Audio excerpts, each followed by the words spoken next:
Расте штедењето во Македонија и покрај економската криза. Штедните влогови на граѓаните изнесуваат 158 милиарди денари. Оваа година во Македонија и покрај тешкотиите во финансискиот свет, штедењето сепак расте.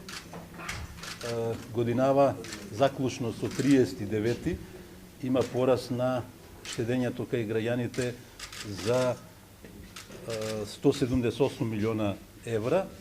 Ова според Јанчевски се должи на стабилноста на банкарскиот сектор и макроекономската стабилност во нашата земја, добрата економска политика на Народната банка и владата, како и доброто менаџирање на банките, допринело во Македонија, за разлика од некои европски земји, банкарскиот сектор да биде стабилен, потенцираше вице-премиерот Зоран Ставрески.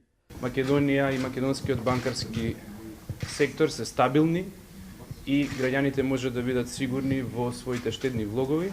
И второ, денарот е стабилна валута, која што моментално обезбедува најголем принос за граѓаните, односно штедењето во денари е најисплатливо.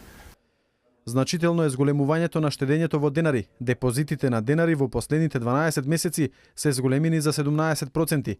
Ова според гувернерот на Народната банка Димитар Богов е доста позитивно, бидејќи се зголемува довербата во денарското штедење.